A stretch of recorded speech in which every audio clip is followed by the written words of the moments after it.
we are gonna do a comprehensive tutorial on the Turkish Getup.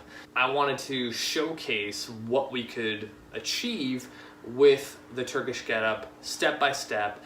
What are the most common mistakes? What most people see, and where to kind of fine tune things, and how we can use the Turkish Getup as a assessment tool. So let's get started. I never start anyone with weight if they've never done the Turkish Getup. My assessment to see if they're ready to hold a weight is they're gonna either put the shoe on their fist or a yoga block without using their thumb or anything like that to cheat. We are lying down on our back. Right leg out to the side, left leg is bent, right arm out to the side, left hand up and towards the ceiling and in a fist. In this position, I always start with, all right people, your right leg is going to be generically at a 45. Your right hand, again, is going to be generically at a 45-degree angle.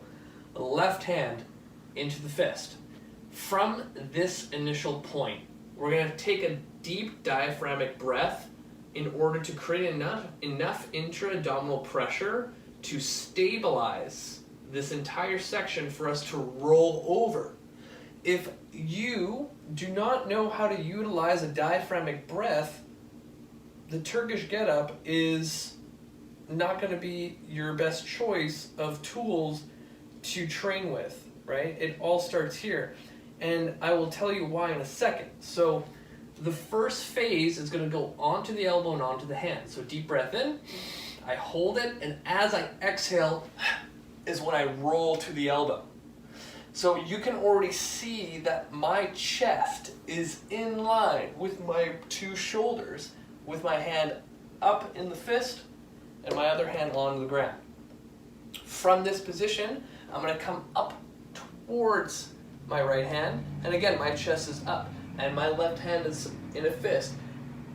This entire motion that I just did, my eyes have not left my fist. All right?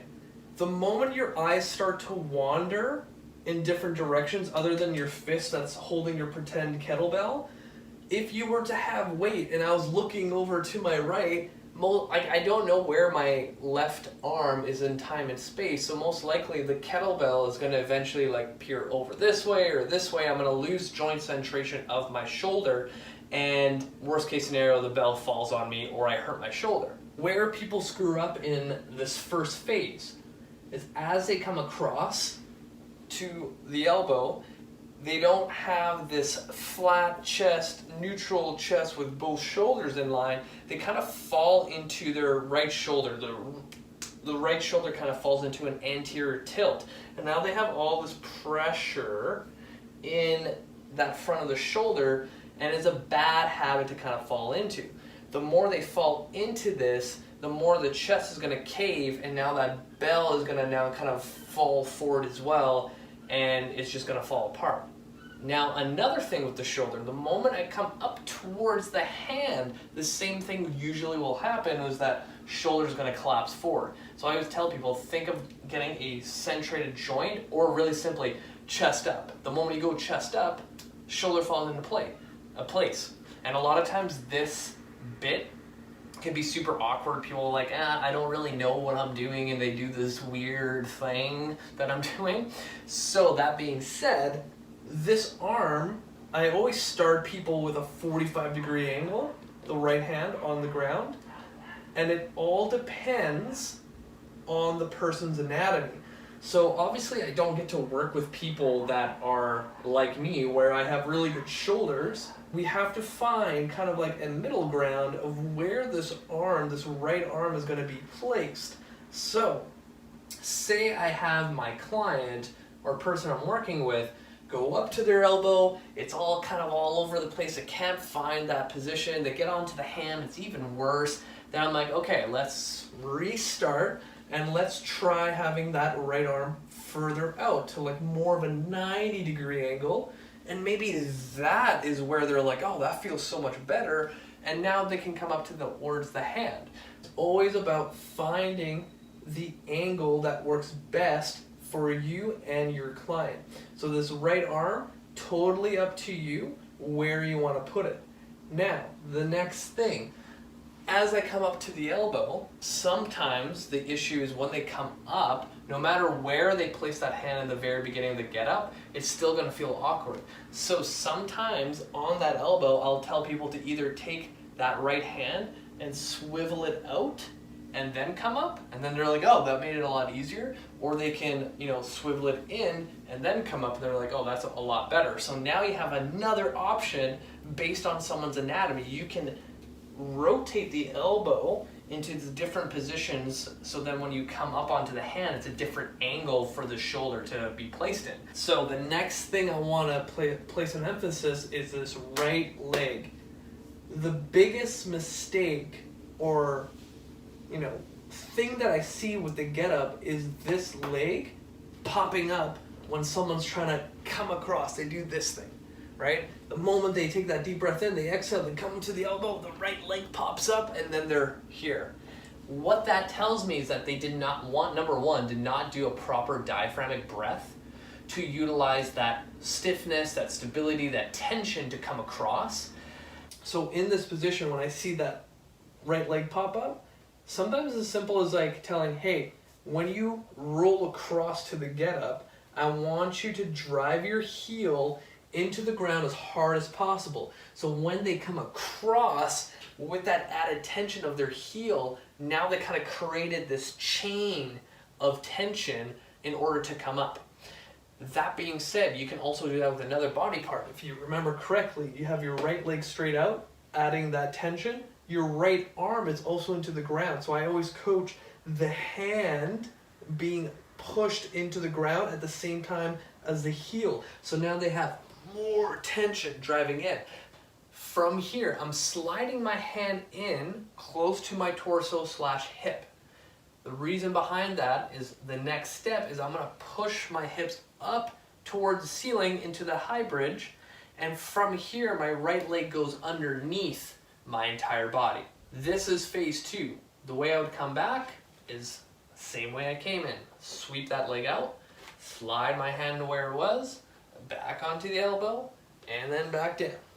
All right, that's phase 2. From here, if I did not slide this right hand close to my torso and hip, what's going to happen is I'm not going to have enough hip extension to get my arm through. Right? The moment I slide this arm in closer to my torso and hip, boom, I can get my hips so much higher to have so much room for my right leg to sweep underneath. Just like I said in phase 1, the shoulder is going to do this weird thing, right? It's not going to know where to go forward or back or what's neutral. So when you slide that arm in, you got to do the same thing of keeping that chest up, shoulder in that centrated position in order to be able to lift yourself up. Because remember, what if I was holding a 24 kilo kettlebell and this shoulder wasn't in line the way it should be, and I left it out here? Now I'm not in a straight line, like you can even see in the camera, like that does not look good, right? You want to find a position where you can place that shoulder in a centrated position in relation with the hand and with the other hand towards the ceiling. From here, how I'm going to get to the top, I'm going to shift my hips to my right heel. And this is super important. So now when I can come up into my hips, I'm literally doing a hip hinge, aka the deadlift with my hips. Whereas if I was here before and now trying to come up, I'm kind of like using my QL and my obliques just to lift up this entire weight. Whereas I could use my hips to stabilize, and I have a lot more musculature through my hips to lift and use that motion than my entire torso coming up. So I'm in this half position now. You have 2 options here. I prefer the second option. So in order to get up, I need to have both legs in line. So a lot of times people will take this right knee and swivel it in the back. So now I'm in a half kneel position with my left arm up. Or what I like to do instead, because sometimes like in this case where the flooring is not the best for my knee, and the last thing I want to do is add like sheer axial rotational force into it. I can't remember the term that they use in Strong First, but I call it closing the door. So in this half kneel position, I'm going to take my left leg and sweep it in front of me, and now I close the door of my hip into a half kneel position, and now I can lunge forward up into the get up position. Now I can come back, and the way to come back is I'm going into a reverse lunge into my half kneel position. Now I gotta open up this leg. Now, same way it came up, I'm pushing my hips back into my heel into a hinge, and my right hand is coming onto the ground. From here, I'm gonna shift my hips forward, and now from there I can slide my leg out to that seated position. And again, right hand is gonna slide out, back to the elbow, and back down to the ground. This is the other thing too. A lot of people make a mistake. Wherever my right knee is pointing at this spot is where my hand should go. A lot of people from here end up kind of just like falling over like this. And again, we're using that QL and side oblique that's not as strong as your hips. So utilize your hips. These guys are strong. If you're deadlifting, lunging, whatever it is, like utilize your hips. What I like to do is like slide my hand down the crease of where my hip is, down towards my knee, and that gives me a direction of where this right hand should go. So at this point, I'm sliding my hand down to the ground, and I shift my weight forward into the shoulder. Now I'm still stable, and from here I can lift that leg through, and I'm still looking at my hand, slide that hand out, elbow, I'm still looking at my hand, and back down. So, if you have any questions, feel free to reach out. I'm more than happy to respond. Like and subscribe this video if you're watching. I'm going to be doing a lot more videos because people have been watching it, which is awesome. Add me on Facebook and Instagram. I post a lot of video content, and you guys having a wonderful day. I miss you guys. I love you guys. Till next time.